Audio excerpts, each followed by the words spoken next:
안녕하십니까. 토노코 말합시다의 아나운서 함윤호입니다. 지난 2006년에 교통약자 이동편의 증진법이 시행됐습니다. 시행된 지 13년 만에 고속버스에 휠체어 리프트가 설치됐는데요. 그동안 혼자서는 고향에 가지 못하고 이동에 제한을 받았던 휠체어 이용 장애인들이 이제는 고속버스를 타고 장거리 여행이 가능하게 됐습니다.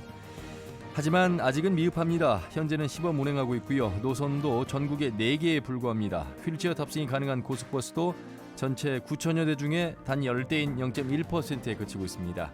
아직은 갈 길이 멀다는 지적이 높죠.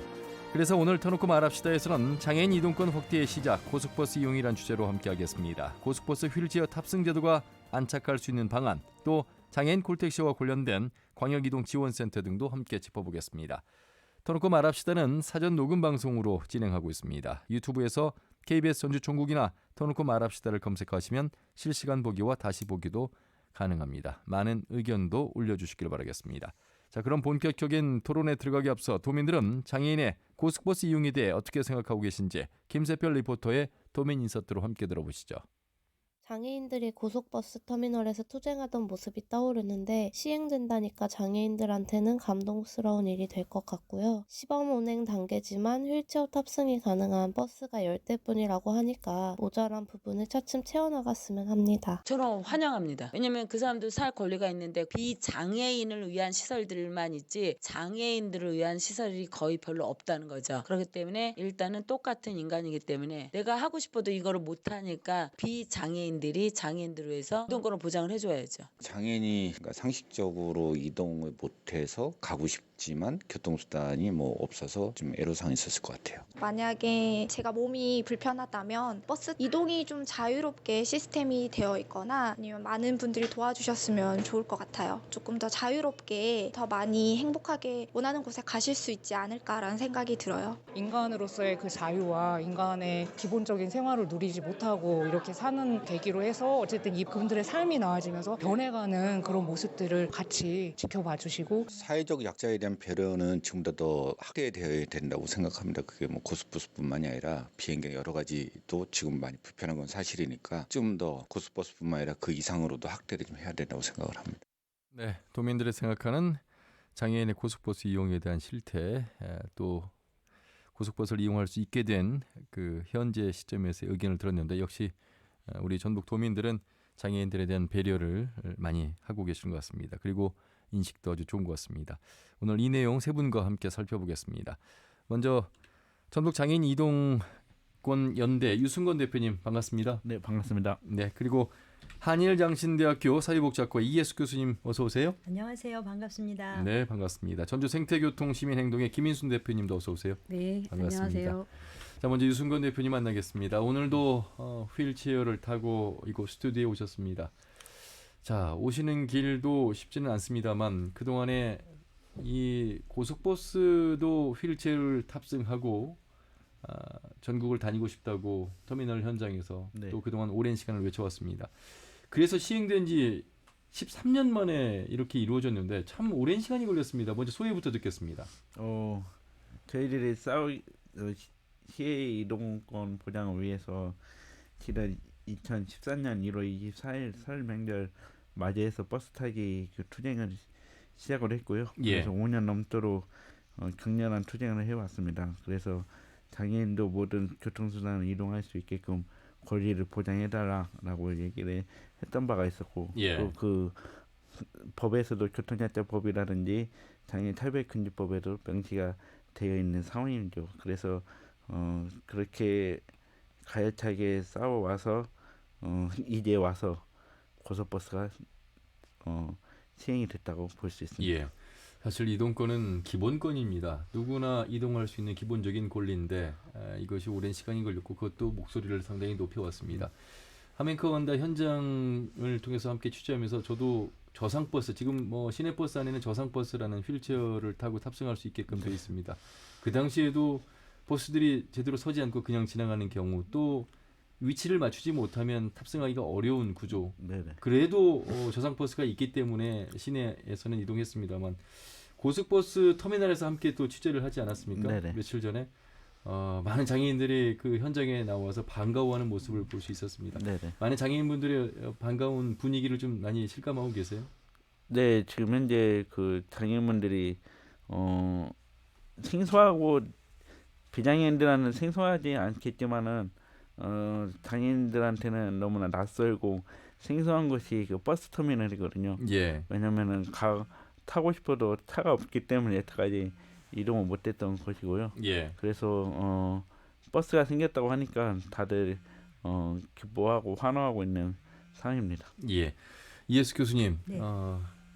늦었습니다만 그래도 환영할 일입니다. 물론이죠. 예, 네. 유승근 대표님을 비롯해서 많은 휠체어를 타신 분들의 목소리를 들으셨는데 네. 아직은 그래도 갈 길이 멀다 이렇게 이야기를 하고 있죠. 전국의 그렇죠. 0.1% 단 10대라고 합니다. 정말 아직 멀었지요. 예. 저희가 보면 고속버스 하면 대표적으로 전국을 이어주는 대중교통망이잖아요. 예. 그래서 이 고속버스를 타고 이동하는 거가 일반 비장애인들에게는 그게 굉장히 다양한 삶의 다양한 부분들을 누릴 수 있는 건데 예. 그동안 장애인들에게는 아예 이용할 수조차 없었고 그런데 지금 다행히 이제 저희가 10월 28일부터 시행이 됐는데 예. 10대밖에 안 된다고 하는 것은 턱없이 부족한 그런 상황들이지요. 예. 이게 법이라는 게 참 제정되기도 어렵고 시행을 한다 해도 이렇게 오랜 시간이 걸려서 예. 앞으로 이 보완할 점들이 상당히 많을 것 같습니다. 그렇죠. 여기 이제 뭐 장애인 휠체어 탄 장애인도 많고 또 노약자분들도 상당히 많아서 네. 예, 이 교통의 이동권은 전국적으로 좀 이 공감대를 좀 많이 만들어야 될 것 같아요. 그렇습니다. 아마도 이 일이 시작이 되면 조금 더 이제 그 일반 인식들이 좀 확대될 것으로 보이고 예. 그것에 따라서 제도적인 거나 문화나 태도 이런 부분들이 좀 고쳐져야 될 것 같은 생각이 들어요. 예. 우리 이제 유 대표님 기억하실지 모르겠지만 사실은 고속버스가 이렇게 이제 리프트를 가지고 그 장애인들이 이용할 수 있도록 만들어지기 전에는 열차가 되지 않았었죠. 예. 그래서 그 열차가 굉장히 이 지하 계단이 많아서 장애인들이 내려갈 수가 없었을 때 그때 이 장애인분들이 중심이 되어서 지하철을 타기 운동을 했고 그때 예. 지하철을 내려갈 때 휠체어를 타고 내려가는 게 얼마나 힘든지를 보여주는 이런 일들을 쭉 해왔고 그때 예. 서울시나 장관 이런 분들이 몸소 그것을 보여주면서 이게 필요하다라고 하는 목소리를 다양한 계층에서 그렇죠. 내줬었죠. 예. 그 결과였는데 이제 그 결과로 인해서 나중에는 도로에서 이어진 엘리베이터가 만들어졌죠. 예. 서울에 가신 분들은 알겠지만 그것이 얼마나 장애인들이 이동하기 편리하게 하고 말씀드린 대로 노약자나 노인분들 역시도 그렇습니다. 그런 과정들을 통해서 만들어졌죠. 고속버스도 아마도 이제 시작했지만 앞으로 그것이 계속 지속되기 위해서는 다양한 계층의 목소리가 필요하고 예. 다양한 제도적인 노력들이 있어야 된다고 봅니다. 예. 전주 생태교통 시민행동의 김인순 대표님. 네. 이 단체는 어떤 단체인지 먼저 소개부터 좀 해주세요. 네. 그 대중교통으로서의 버스, 예. 그다음에 자전거, 그다음에 또 뭐가 있죠? 뭐 이륜 자동차도 있고 보행권, 예. 그다음에 그 저희가 휠체어도 장애인 있겠고. 이동권 이렇게 네 가지를 분류를 해서 저희가 활동을 하고 있는데요. 예. 기존의 도시가 이제 자동차 중심으로 이루어졌던 그 공간을 도로 위에 민주주의, 그래서 보행도 들어가야 되고 자동차뿐만이 아니라 보행과 그다음에 자전거, 버스, 그다음에 장애인의 이동권, 이 모든 것들이 예. 민주주의가 되어야 된다라고 하는 차원에서 저희가 활동을 벌이고 있습니다. 예.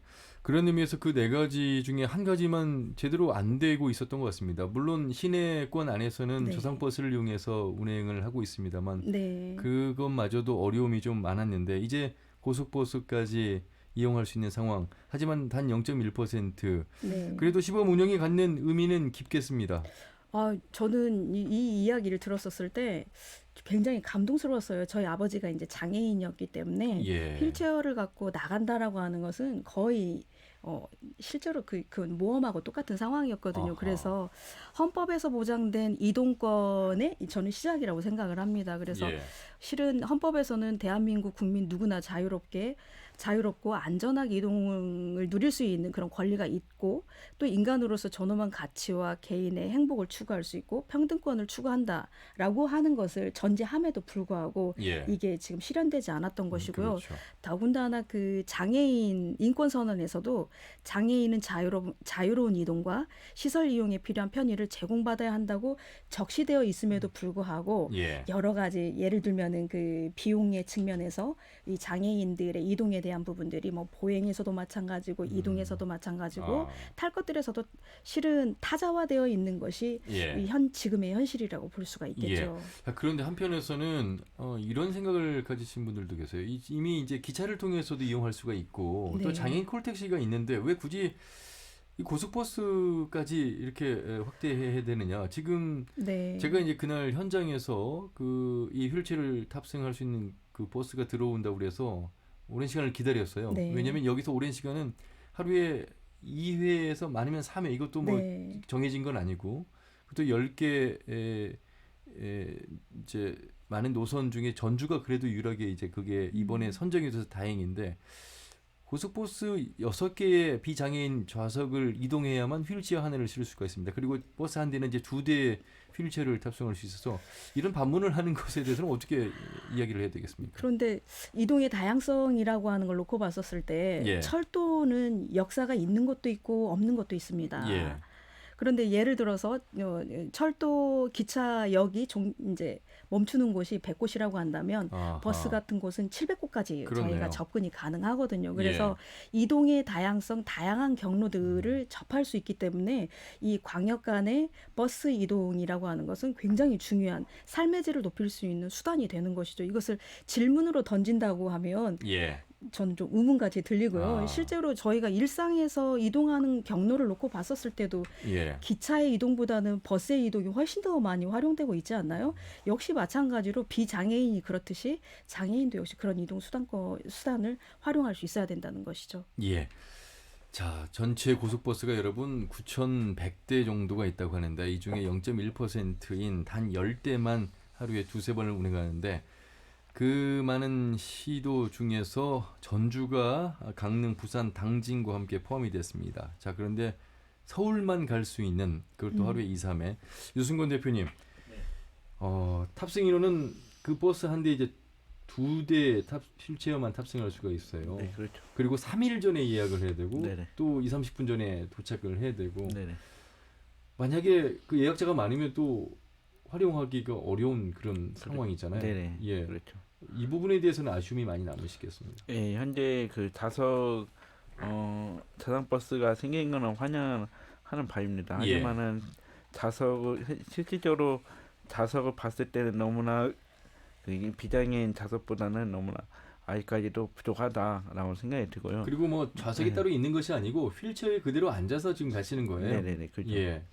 그래서 일단은 만약 예를 들어서 4명이 당일날 예약을 하게 되면은 그러면 두 명은 먼저 가셔야 되고. 먼저 가야 되고 그 나머지 2명은 6일 전에 가야 되는 그런 번거로움이 있는 상황이죠.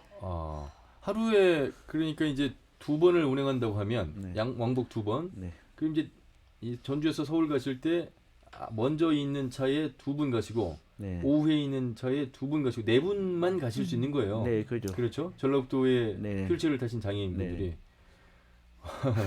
이렇게 말씀드리니까 아마 청취자분들이 야 이거는 그러면 도대체 이용을 하라는 건지 물론 비장애인에 비해서 이동을 많이 하시지 않는 상황으로 생각하실 수도 있겠습니다만 어쨌든 이것은 너무 많은 형평성에 있어서 숫자가 적은 현실입니다. 그리고 우선 그날도 유승권 대표님과 보셨습니다만 특별히 지금 2개의 고속버스 회사만 차량이 이동하고 있는데 그 기사님들 인터뷰를 하지 않았습니까 저희가? 네네. 기사님들께서 여러 비장애인들에게 양해를 구해야 되는 대목이 있어요. 그 버스는 휴게소에서 보통 15분을 쉬는데 30분을 쉬어야 되고 또 탑승할 때도 그 이제 기사님이 직접 내리셔서 한쪽 짐 싣는 칸 옆에 그 탑승 기구를 이제 조작을 또 하셔야 되기 때문에 네네.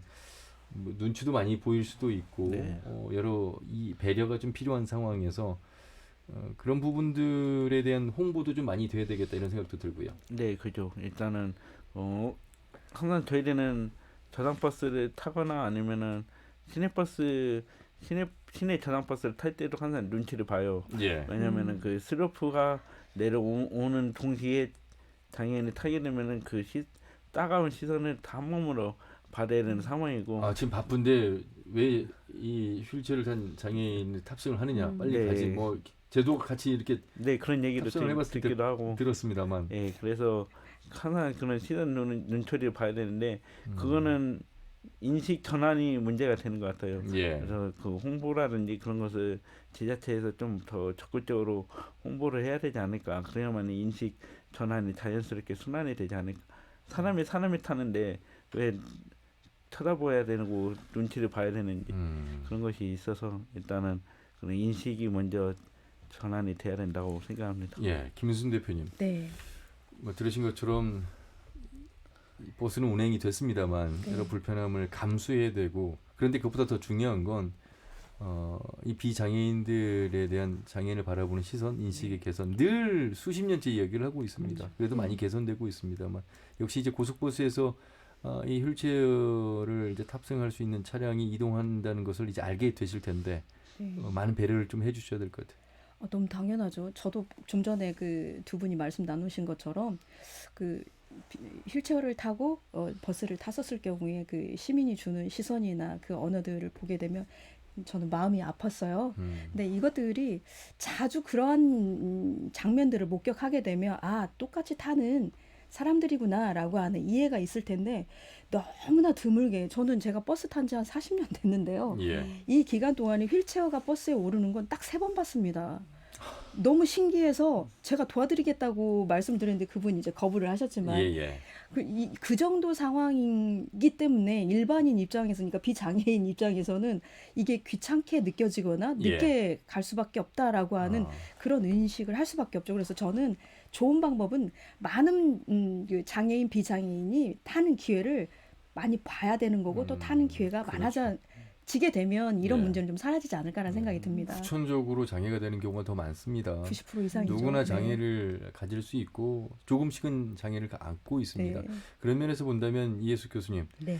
갈 길이 멉니다만 이 휠체어를 탑승할 수 있는 고속버스에 대한 예산, 지원 이런 부분들이 좀 더 필요해 보입니다. 네. 왜냐하면 지금 앞에서 나온 그런 말씀들로 본다면 완성차가 아니에요. 이게. 그렇죠. 네. 이것만 보더라도 최소한 완성차로 시작을 해야 되는 게 아닌가 네, 이런 네. 생각도 좀 네. 들거든요. 아마 이제 그 예산 부분에서 금년도에 그 교통부가 예산을 세우고 내년 예산도 같은 예산으로 세워서 많은 염려들을 하고 있습니다. 예. 그런데 지금 4개 노선을 10대 정도의 차를 시범으로 운행하고 있지만 그 예산이 여러 가지 이제 시설을 고치거나 이런 예산들이 있었을 거예요. 예. 하지만 이게 확대되기 위해서는 더 많은 예산이 필요하고 예. 그리고 이제 휴게소나 이런 부분들 승강대 예매 시스템 이런 것들도 고쳐야 하고요. 그다음에 큰 폭으로는 도로들도 고쳐져야 됩니다. 예, 예. 이를테면 제가 한 2003년도에 영국에 갔을 때 이렇게 딱 저상버스로 리프트가 딱 내려오고 그 장애인들이 휠체어를 타고 버스 안에 딱 들어가서 돌 수 있을 만큼의 공간을 가진 버스들을 봤고요. 독일은 굉장히 이 장애가 없는 비장애인과 장애인이 함께 이동할 수 있는 것을 아주 시범적으로 잘하고 있는 나라인데 거기는 그 승강대의 높이가 높습니다. 예. 그래서 버스하고의 그 출입구의 문하고 승강대가 높아서 만약에 장애인이 휠체어를 타고 탑승을 하려고 하면 자연스럽게 버스가 정거장에서 기웁니다. 그러면 그냥 휠체어를 타고 올라가도록 되어 있기 때문에 그런 도시 공간이랄지 인간의 인체의 공학이랄지 이런 것들을 생각해서 버스나 이런 것들도 제조해야 하고 도로의 구도도 만들어야 되고 이제 시작이긴 하지만 굉장히 멀어 보이긴 하지만 한 걸음 한 걸음 시작해야죠. 굉장히 중요한 말씀을 해주셨습니다. 유승구 대표님 네. 아직 안 타보셨죠? 네네네. 예. 주변에 타신 분들도 아직 안 계실 것 같습니다. 왜냐하면 지금 시범 운행하고 있어서 네. 잘 모르기도 하시고 홍보도 많이 필요해 보이고 네네네. 시범 운행한 뒤에 이제 내년부터 본격적인 시행이 될 텐데 네네. 보완할 점들을 좀 경험을 하시고 제안을 하셔야 될 것 같아요. 네, 일단 아까 그 교수님한테 말씀하신 것처럼 지자체나 국토부에서 일단은 내년 예산 계획을 증차 계획을 세워야 되지 않겠냐라는 생각이 듭니다. 그런데 아직까지는 그 내년 예산 계획을 얼마나 세우고 버스를 증차를 얼마나 할 건지에 대해서는 아직 구체적인 논의가 안 돼서 이런 국토부에서는 이런 구체적인 사업 계획을 먼저 발표를 해야 되지 않을까라는 생각이 듭니다. 그렇죠. 아무래도 이 충분한 예산이 반영이 돼야만 차량에 대한 지원도 이루어지고 또 노선의 확대도 있겠습니다. 이런 이야기를 할 때 김민수 대표님 늘 공공성과 수익성이 상충하는 그런 상황 속에서 네. 법에서 재정 지원의 주체가 좀 명확하게 제시가 되면 어떨까 이런 생각을 해보게 되거든요. 당연히 제시가 돼야 되는 게 되어야겠죠. 예, 예. 네. 이제 시설 측면에서의 그 차량 개조 비용은 그 교통약자법이 개정이 돼서 재정 지원이 지금 가능해졌는데 예. 이제 아까 그 운영 관련한 부분에 있어서 이제 어떻게 할 거냐라고 하는 것은 실제 국고보조금 지급이 제외되어 있는 상태예요. 예를 예. 들면 시내버스 같은 경우에는 전주 각 지자체 단체장이 이걸 100% 보전하고 시외버스 같은 경우는 이제 광역 단체장이 보전을 하게 되어 있는데 여기 이 고속버스 같은 경우에는 국토부 장관이 이걸 관할을 하는데 이것을 지원할 수 있는 방법이 이런 게 있대요. 비수익 노선과 벽지 명령 노선으로 인가를 받게 되면 예. 이 운영비를 지원을 해줄 수는 있는데 아직 이런 사례가 한 건도 없다고 그렇군요. 합니다. 그래서 지금 현재 상태의 그 공공성이라고 하는 걸 확보하기 위해서는 지속하고 가능한 지원이라고 하는 부분이 필수적으로 따라와야 되는데 예. 아직 3개월 정도를 지금 시범 운행을 통해서 돌출되는 문제점을 파악하고 그다음에 버스 업체하고 그다음에 장애인 단체가 함께 협의를 하겠다고 했기 때문에 이 부분은 조금 더 기다려 보고 판단해야 되지 않나라는 생각이 듭니다. 예. 분명히 이것은 가장 중요한 부분으로 그렇군요. 등장할 것 같기는 해요. 이해숙 교수님 아까 선진국의 사례가 네. 좀 인상적이었는데 미국과 영국 같은 선진국 아니어도 가까운 일본만 보더라도 네, 지금 네. 우리보다는 나은 현실입니다. 네, 일본도 이 뭐 저기 25% 정도의 장애인이 이용할 수 있는 차들을 그러니까요. 보유하고 있고요. 예. 그리고 이제 각 지자체 차원에서 이런 부분들을 촘촘하게 가지고 있는 나라들입니다. 예. 자, 아마 이제 첫걸음이기 때문에 선진국의 사례를 통해서 공공성, 수익성 이 상충하는 측면에서 새로운 대안을 좀 잘 찾아야 될 것 같습니다. 그렇다고 해서 뭐 비장애인들만큼 늘릴 수는 없겠습니다만 유승권 대표님 그래도 최소한의 어느 정도의 그 지금 4곳 그 지자체만 가능하기 때문에 그 이외의 지자체들은 지금 여전히 지금 그 법이 시행된 지 13년 지났습니다만 똑같은 답보 상태인 거잖아요. 네네. 그렇죠? 그렇기 때문에 더 많은 논의가 필요하고 우선 완성차가 어느 정도 만들어지면 좀 더 낫겠다. 왜냐하면 그 따가운 시선이라는 것도 물론 완성차를 만들어 놓으면 그것이 또한 장애인과 비장애인의 그 또 구분 그 차별 아니냐 이렇게 또 바라보는 시각도 있습니다만 여기에 네. 대해서는 또 어떻게 생각하세요? 거기에 대해서는 일단은 아무리 차가 많다고 해도 그런 예. 그런 시선이 먼저 인식 개선 계속 강조는 하고는 있지만 이런 인식 개선이 먼저 시행되지 않고서는 저희는 자유롭게 이동할 수 없는 상황이고 항상 눈치를 봐야 되고 누구한테 항상 우리는 항상 피해자, 가해자가 되는 그런 만약에 비장애인들 입장에서 네. 장애인들만 타는 완성차를 만들어 주는 것 이것 또한 장애인과 비장애인의 차이를 그거는 구분짓는 거 아니냐? 예, 그거는 차별인 거죠. 그러면 그냥 같이 탑승하는 것이 맞다. 네, 그렇죠. 예. 어쨌든 그럼에도 불구하고 완성차는 있어야 됩니다. 네네. 그렇죠? 예, 불편함이 있기 때문에. 김인수 대표님, 고속버스는 그래도 이렇게 이제 시행이 됐습니다만 우리 지역은 뭐 마을버스가 거의 없는 상황이고 시외버스는 지금 법이 시행이 안 되고 있는 거잖아요. 현실성이 없잖아요. 아직도 갈 길이 그래서 좀 더 멀다. 물론 고속버스가 됐기 때문에 이제 시외버스는 차츰되지 않을까 이런 희망도 가져봅니다만. 네, 그렇게 방향성은 그렇게 가야 될 것 같긴 한데요. 예. 아까 그 지원에 관련한 부분이 선제적으로 해결이 되지 않으면 쉽게 갈 수 없는 상황인 것 같기는 해요. 예. 네. 자, 여러분께서는 지금 장애인의 이동권에 관련된 이야기를 듣고 계시는데 2006년에 법이 제정되고 시행된 이후에 13년 만에 이제 고속버스를 통해서도 휠체어를 탑승이 가능한 고속버스가 운영이 되게 됐습니다. 하지만 아직도 턱없이 부족한 상황 속에서 우리 전주가 그래도 포함이 됐습니다. 이 내용을 세 분과 함께 말씀을 듣고 있는데 장애인들에게 없어서는 안 될 또 이동 수단 중에 하나가 바로 교통수단 장애인 콜택시인데 이 장애인 콜택시를 휠체어 탑승 고속버스와 연계를 하면 이분들이 이제 집에서 나오셔서 버스를 타고 목적지까지 편하게 갈 수 있는 부분.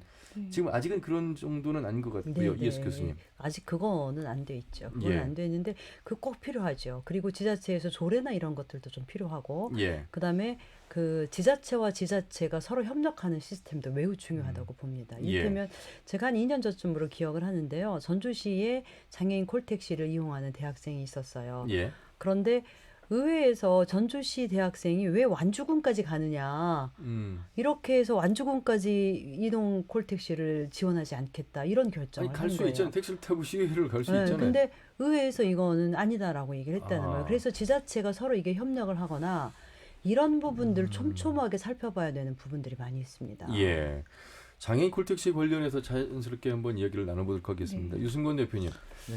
저희가 인터뷰할 때 장애인분들 한번 콜택시 예약하기도 어렵고 또 네. 기다리는 시간 상당히 아직도 장애인 콜택시가 장애인 수 이용자 수에 대비했을 때 턱없이 부족하다. 그래서 현황을 좀 먼저 얘기를 해주세요. 네, 그 지금 현재 장애인 콜택시 법정 기준 대수는 중증장애인 1, 2급 대수로 해서 장애인 200명당 한 대꼴로 돼 200명당 한 대. 네. 예. 근데 지금 현재로서는 그 아직 법이 바뀌진 않았지만은 지금 장애인 등급제가 폐지가 되면서 그런 장애인 급수가 이제 많아진다 보니까 예. 150명 내 한 대로 지금 그렇게 지금 갖고 있는 걸로 알고 있습니다. 전주의 현실은 어떻습니까? 전라북도는. 전주는 지금 45대가 지금 운행을 하고 있는 상황입니다. 그러면 장애인 한 분당 어느 정도나 되겠습니까? 이 평균 정도는 법정 기준 대수는 맞추고 있습니까? 법정 대수는 지금 기준치는 넘었고요. 예. 지금 한 120% 정도 아, 하고 다행이네요. 있고 예. 그 내년에도 아마 증차 계획을 갖고 있다고 합니다. 이예수 교수님 사례를 들으셨잖아요. 네. 그러니까 타 시군으로 이 콜택시를 이용할 때 의회에서 나온 목소리 현실입니까? 네, 현실 그 교수님이 얘기한 것처럼 일단은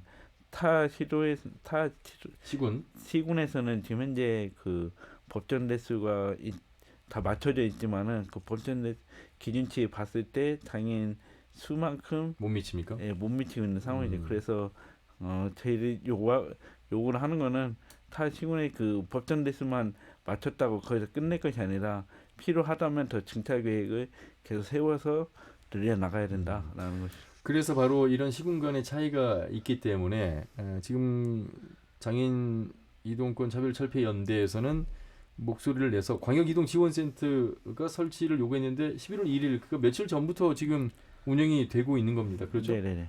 이것 또한 큰 성과라고 볼 수 있겠습니다. 네, 그렇죠. 예. 일단은 저희들이 이런 문제가 계속 시군 간의 그런 격차라든지 그런 문제가 있기 때문에 예. 이런 문제를 컨트롤 타워를 할 수 있는 기관이 있어야 된다라고 해서 저희들이 항상 10년 동안 그 이동권 투쟁을 해오면서 광역 이동지원센터를 설치해라라고 해서 투쟁한 끝에 그 도에서 일단은 예.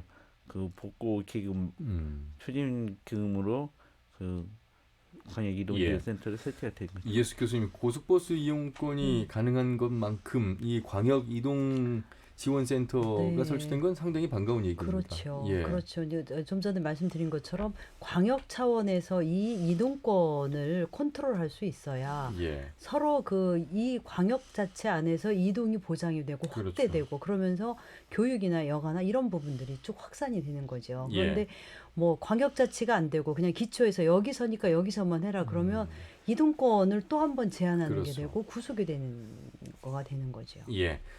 자, 세 분과 함께 장애인 이동권에 관련된 이야기를 나누고 있습니다. 이번은 전라북도 의회에 조동영 의원을 연결해서 도의회 차원에서의 조례 상황까지 좀 살펴보도록 하겠습니다. 조동영 의원님 안녕하세요.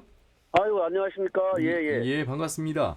네네, 반갑습니다. 전북 광역이동지원센터의 운영위원장이시죠?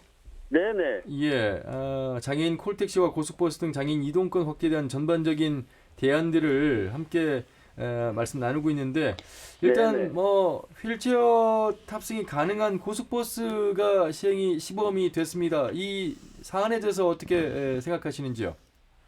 그동안 어쨌든 장애인 단체에서 이동권 확대 요구를 계속적으로 요구해왔는데 사실 이게 국토부 시범운행 노선에서 전주가 포함되도록 이번에 된 것은 그런 우리 장애인 이동권을 위한 노력하는 단체들의 반영이 돼서 같은 의회 차원에서 있는 의원 입장에서 매우 반갑게 생각하고 있습니다. 예.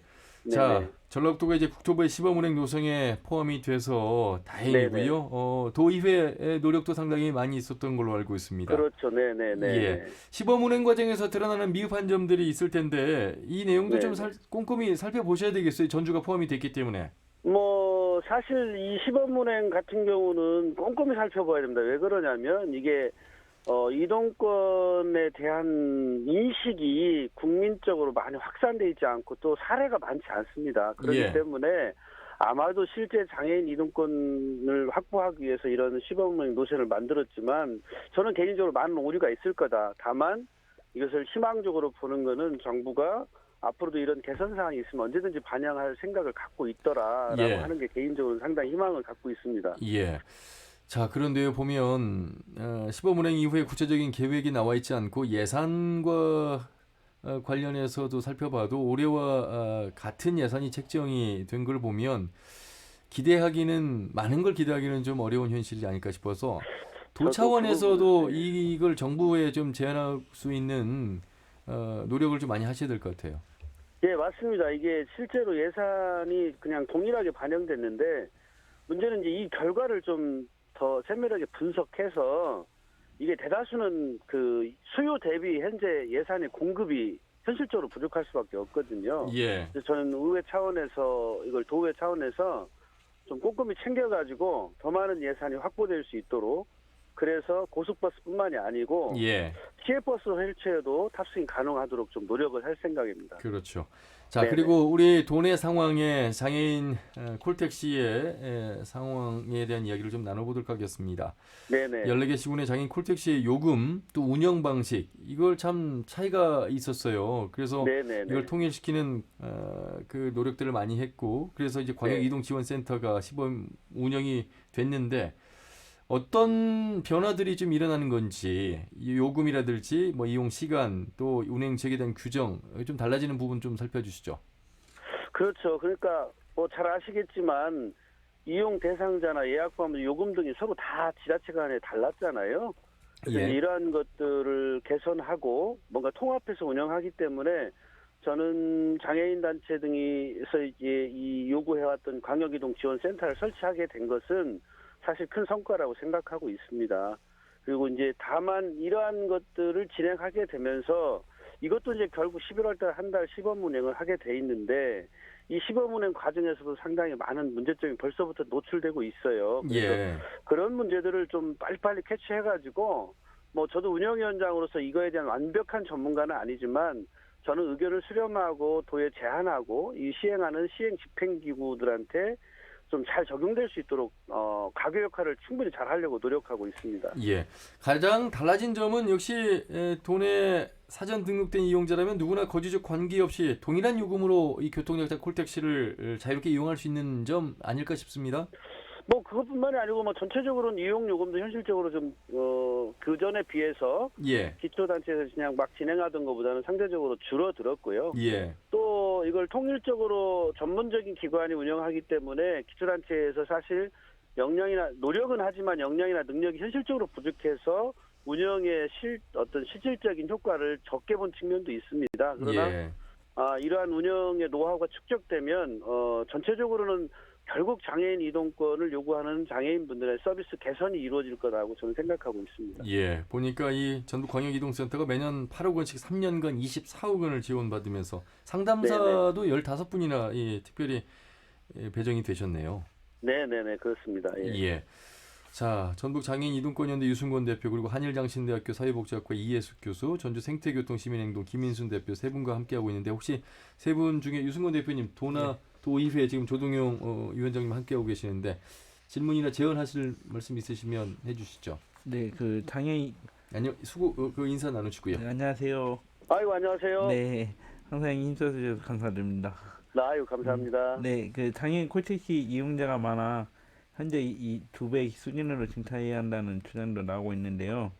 그 전북의 네네. 장애인 콜택시 확대에 대해서 가능성 어떻게 보고 계시는지 한 말씀 해주시기 바라겠습니다. 저는 뭐 어쨌든 기준보다 현재 많이 하고 있긴 사실이지만 이 예. 자체도 매우 지금 적거든요. 더군다나 이게 이제 예약제만 하다가 콜제로 도입되기 때문에 아마도 더 많은 수요가 필요할 거라고 생각하고 있고요.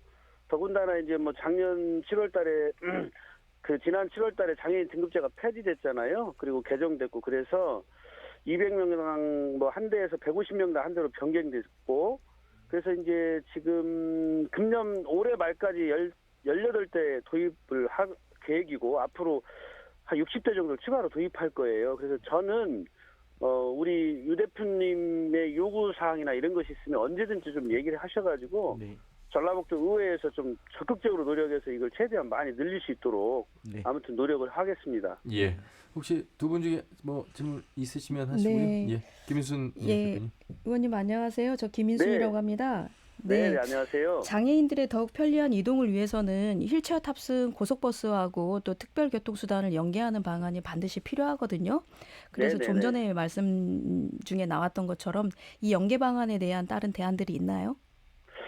뭐 사실 광역이동지원센터를 준비하면서 이런 점을 사전에 사실 고려하고 있었고요.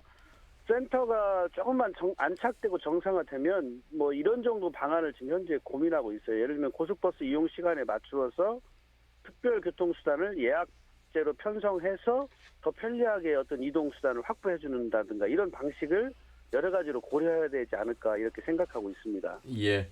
자, 광역이동센터 또 운영위원장을 맡으셨기 때문에 성공적인 시작이 됐고 앞으로 운영을 잘 하셔야 되겠습니다. 그 계획과 포부 끝으로 듣겠습니다.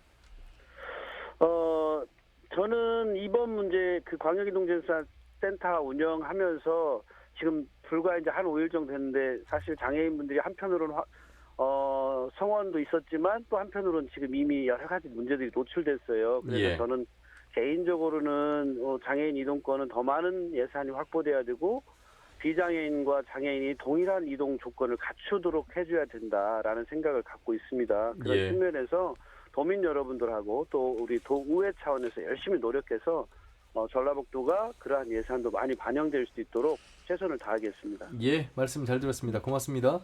네, 감사합니다. 네, 전북 광역이동지원센터 운영위원장인 전라도의회 조동영 의원과 말씀 나눠봤습니다. 유승곤 대표님, 네. 광역이동지원센터에 이렇게 예산도 배정을 받고 이제 업무를 맡게 되는 상담사분들도 많이 늘어났습니다. 혹시 장애인분들이 함께 할 수 있는 그 일자리도 좀 늘어나는 것인지 어떻습니까? 일단은 큰 기대를 갖고 있는 거는 그 활동 연령이 더 넓혀졌다는 것이 더 그게 효과적인 것이고요. 예. 그리고 또 한 가지는 그만큼 활동량이 만큼 그 장애 일자리라든지 아니면 사회 활동이라든지 그런 전반적인 그런 것이 더 예전보다는 더 효과가 있다라고 생각하고 있지만 아까 조정현 의원님이 얘기한 것처럼 시범 사업이다 보니까 아직 구체적인 그런 체계가 아직까지 미흡하다 보니까 좀 그런 애로사항들이 없지 않아 있는데 그런 것이 만약 체계가 잘 잡혀지면은 예전보다는 전보다는 더 이동하는 데 대해서 질이 높이지 않았을까. 우리 전라북도에 거주하고 계시는 휠체어를 타신 장애인분들은 두 개의 환영할 만한 일이 다가왔습니다. 그렇죠? 고속버스를 이용할 수 있고 물론 아직은 서울 2, 3회입니다만 그리고 아울러서 콜택시가 광역이동지원센터가 설치되면서 이제 14개 시군을 나름 그래도 과거보다는 좀 더 동일한 요금으로 편리하게 이용할 수 있는 부분이 되겠습니다. 많은 진전이 되고 있는 것 같아서 주변에 휠체어를 타신 장애인분들의 좀 목소리를 많이 들으실 텐데 어떤 말씀들 하시던가요? 예전보다 많이 좋아졌다. 그리고 좀 더 자유롭게 움직일 수 있다. 또 예약도 예전보다는 그 기다린 시간이 더 짧아졌다. 라는 것을 얘기를 자주 하고 있는 상황입니다. 예.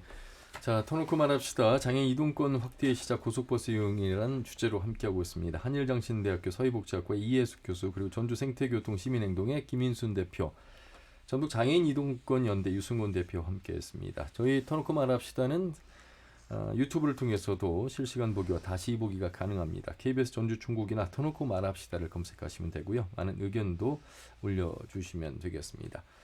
김인순 대표님, 네. 앞에서 네 가지의 그 보행과 차량과 자전거와 또 장애인 휠체어 이용자 이렇게 해서 이제 교통의 민주주의를 말씀하셨습니다.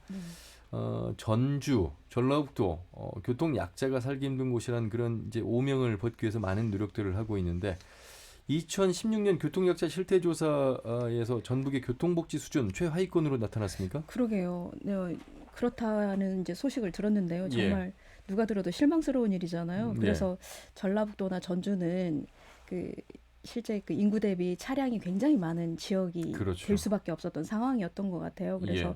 9개 이제 6월 국토교통부하고 한국교통안전공단에서 9개 도 단위 지자체를 대상으로 시행한 그 결과를 보게 되면 실제 그 교통약자로 표현되고 있는 분들이 29%에 달하고 있다고 합니다. 그러니까 굉장히 많은 숫자인 것이죠. 그러니까 저희 대한민국의 인구의 그 1,509만 명 정도가 이 범위 안에 들어가는데 많군요. 전라북도의 경우에는 교통약자가 지역 내에서 이동할 때 가장 많이 이용하는 그 수단이 버스였다고 합니다. 그리고 교통약자 중에서도 임산부가 버스를 가장 많이 이용했고 지체장애인 자체가 그 24.2%로 정도로 이제 조사가 됐다고 하는데 예. 이 안에서 이 두 개 데이터만 비교해 놓고 보셔도 일상 속에서 장애인 이동의 심각성이 어떤 건가라고 하는 것을 보여주는 중요한 자료라고 생각을 합니다. 그래서 예.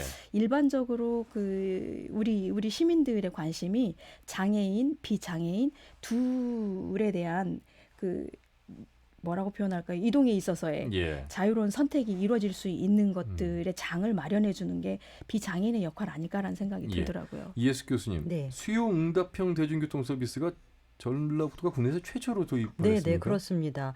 뭐 이제 앞에서도 말씀들을 나누셨고 우리가 이렇게 이제 고속버스도 하고 하는데 예. 전라북도가 경제적으로 그렇게 잘 사는 지역이 아님에도 불구하고 예. 그래도 이렇게 사회적 약자를 위해서 먼저 이렇게 나선다고 하는 것은 사실 자랑스러운 부분인 거는 맞는 것 같아요. 예. 그래서 전라북도가 가장 먼저 시작을 했고 그다음에 이제 뭐 남원, 완주 이렇게도 시작하고 있어서 지금은 군산, 김제 뭐 이런 정읍하고 있고 다른 지역에서도 이거를 벤치마킹해서 제주, 세종, 그다음에 영종도 이런 곳에서도 시작을 하고 있습니다. 예. 수요이 맞춤형 이건 일종의 맞춤형 교통 서비스를 제공하는 그렇죠. 것들이죠. 그리고 예. 교통의 사각지대를 연결하는 거고 마치 이렇게 물의 수로를 연결하듯이 이런 틈새를 메꿔주는 역할을 예. 한다고 하는 점에서 매우 큰 의미가 있습니다. 예. 하지만 이제 실제 이거를 이용할 때 효과나 이런 부분들은 아직도 개선이 필요하고 좀 운영이나 이런 부분에서 좀 촘촘하게 해야 될 그런 부분들이 있어 보입니다. 예. 혹시 이 시간에도 저상버스를 이용하시는 휠체어를 타신 장애인분들이 계실지 모르겠습니다. 버스 안에서 방송을 들을지 모르겠습니다만 더 많은 이동권의 확대를 요구하고 있고 많이 개선되고 있는 전라북도. 하지만 이것이 저상버스로만 놓고 보면 김인수 대표님, 전주, 군산, 익산 저상버스 있고 나머지 없는 곳들이 많이 있다면서요. 네, 그렇습니다. 그러니까 이해가 안 되는 부분이기도 하잖아요. 어떻게 예. 움직이셨을까? 그야말로 그렇죠. 장애인 콜택시가 아니면은 실제로 이동이 그러니까 자차로 움직이거나 장애인 콜택시가 필요한 상황인데, 그러니까 이제 국토부가 발표한 저상버스 도입 현황을 놓고 봤었을 때도 전국 평균이 25.3%인데 우리 지역 같은 경우는 22%에 지나지 않거든요. 예. 이것을 향후에는 이제 좀 확장을 하겠다, 국토부가 확장을 하겠다라고 이야기를 하고 서울시 같은 경우는 2025년에 완전히 100% 확장을 하겠다라고 이야기하는데 예. 지자체가 이것을 우리도 이게 예산이 적다라고 하는데 그것에 머무는 게 아니라 결국 예산을 어떻게 분배할 거냐라고 하는 것이고 분배. 선택이잖아요. 예. 그 예산의 분배를 저는 이런 저상버스 그 장애인의 이동권에 대해서 좀 많은 부분을 좀 할애해서 좀 편성이 되었으면 좋겠다라고 하는 생각입니다. 예. 아무래도 뭐 재정 자립도 경제성으로만 놓고 본다면 취약하기 때문에 이것을 이제 어떻게 분배할 것인가 나머지 네. 이제 시군에게도 필요한 부분들인 것 같습니다. 예. 정작 저상버스 운행 횟수 부족과 또 버스 내부 안전장치 미비, 저상버스의 불편한 점이 많아 정차 이 장애인들이 저상버스를 잘 이용하지 않는다. 실제로 그런 것인지 어렵게 목소리를 내서 저상버스를 도입했는데 네. 저상버스를 이용하지 않는다. 이렇게 지금 얘기가 나오고 있어서 이건 실제 그렇습니까? 유승건 대표님? 네, 그 저상버스를 이용을 못하는 가장 큰 이유는 그런 시설, 정비 시설이 그 제대로 돼 있지 않다 보니까 그 슬로프를 내릴 때 그 위험성, 또 항상 우리가 요구하는 거는 슬로프를 인도 위에다 내려줘야만이 누구 도움 없이 혼자서 안전하고 편하게 탈 수 있는데 대부분 버스 기사님들이 그 인도 위가 아니라 그 타도에다 내리다 보니까 그 경사가 너무 그 급강하게 내리다 보니까 혼자서 못 타는 경우가 있어서 그 어려움이 있어서 많이 안 타고 있는 상황입니다. 저도 이제 유승건 대표님과 함께 현장 취재를 하면서 수동 휠체어를 저는 이제 타보고 직접 체험을 해봤는데, 그러니까 이제 차도와 인도의 높이가 있습니다. 네. 그러니까 기사님께서 그 높이를 이제 맞춰 주셔야 휠체어가 평평하게 이제 버스 위로 탑승을 할 수가 있는 것이고, 네네. 그런 어려움이 있고, 또 그래서 아마 비장애인분들 많이들 모르실 것 같은데 승강장의 윗부분 천장 네. 부분에 보면 저상 버스가 들어오면 그리고 이제 휠체어를 탄 장애인분들이 그 버스를 대기하고 있다는 것을 신호를 기사님들이 어떻게 하시냐면 그 빨간 램프가 이제 켜지죠. 네네네. 불이 들어옵니다. 그러면 이제 무조건 정차를 해 주셔야만 되잖아요. 네네네. 그냥 지나가는 경우도 간혹 있습니까? 안 보여서? 네, 그 저희들이 그 버스 승강장 설비할 때부터 그 전주시 그 대중교통 그 담당자와 함께 그 저희들이 시설 정비를 같이 나갔었거든요. 가지고 저희들이 안 보이는가, 진짜로 안 보이는가, 그래서 그 차도로 나가서 직접 확인을 해봤어요. 이게 버스가 오는 그 거리하고 저희들이 그 차도로 나가서 그 거리가 거의 비슷하게 맞춰서 확인했는데도 불구하고 다 보여요. 그 불빛이. 근데 보이는데도 불구하고 버스 기사님은 안 보인다, 못 봤다라고 그렇게 얘기를 하고 있는 상황이거든요. 그러다 보니까 버스가 버튼을 눌러도 제대로 쓰지 않고 그 인지를 해야 되는데 버스 기사님이 인지를 못하고 항상 지나쳐가는 그런 승차거부를 하는 그런 경우가 지금 있는 상황인데, 지금은 많이 지금 전주시에서 그걸 보완하기 위해서 그 버스 회사에서 계속 강조를 하고 있다고 하는데 아직까지도 인지를 못하고 있는 상황입니다. 모든 승강장에 그 빨간 램프가 다 켜집니까? 네, 현재 지금 승강장의 설비 장애인들이 자주 이용하는 승강장에는 자주 이용하는 곳. 네, 버튼만 지금 되어 있는. 그렇죠. 자, 이예수 교수님. 네. 아무래도 장애인분들이 주로 이제 가는 곳은 아무래도 시설, 네. 병원, 병원. 치료 서비스 받을 수 있는 곳. 노선도 어느 정도 좀 더 이런 분들을 위해서 배려를 해야 되는 게 아닌가, 이런 목소리가 나오고 있어요. 저희가 이제 이동하는 경로가 장애인과 비장애인이 다르고, 그렇죠. 여성이 다르고 남성이 다르고, 아이를 키우는 엄마가 다르고, 또 노인들이 다릅니다. 그런데 똑같은 획일적으로 이것이 정해지면 이 사회적 약자인 분들은 자기가 원하는 곳을 실제로 이동을 하기가 어렵고, 그거는 앞에서 말씀하신 것처럼 기본적인 권리들이 제약받는 거죠. 우리가 이동의 범위가 크고 확대되고 자유스럽게 움직인다는 것은 자기가 사회적 활동의 범위들을 확보하고 있는 거잖아요. 근데 그 이동의 거리는 바로 힘을 의미하는 것이고, 그리고 그 생존을 의미하는 겁니다. 그렇죠. 우리가 이렇게 애벌레를 건드려 봤을 때 자기가 생존의 위험을 느끼면 몸을 가장 작게 만들어요.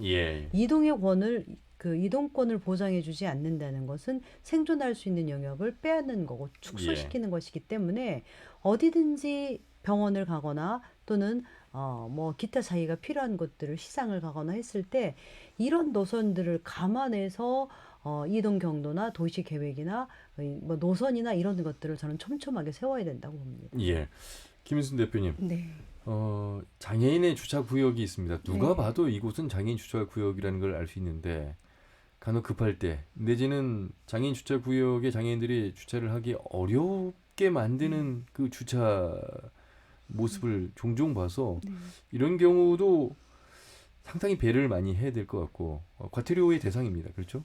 당연하죠. 그러니까 지금 이제 저희가 최근에 전라북도에서 발표한 자료를 보게 되면은 이 교통약자 그 장애인 자리에 주차한 경우가 한 2만 건을 넘는다고 얘기를 합니다. 예. 근데 이게 2만 건을 넘는 기회가 됐었던 것은 생활불편 신고 앱에서 이것을 잡아서 신고하는 건수가 굉장히 많이 늘었다고 이야기를 합니다. 예. 근데 이게 2016년, 17년, 18년 해가 갈수록 훨씬 더 또 숫자가 많이 늘어나고 있는 이유는 전 또 상대적으로 차량이 너무 많이 늘어났는데 주차할 공간이 없으니까 예. 이게 어쩔 수 없이라는 표현으로 얌체처럼 그 공간에 놓을 수밖에 없는데 그럼에도 불구하고 이 공간은 쓰든 안 쓰든 장애인을 위한 자리이고 그 배려가 우리가 실천해야 되는 부분이라고 생각을 합니다. 예. 그렇게 조심스럽게 타인에 대한 배려가 일어나지 않게 된다면은 결국은 이 교통의 질서가 무너질 수밖에 없는 거잖아요. 예. 그래서 이런 부분들을 우리 스스로 누군가에 의해서 신고를 당하는 게 아니라 지켜줘야 되는 필요가 있다고 생각을 합니다. 그렇습니다.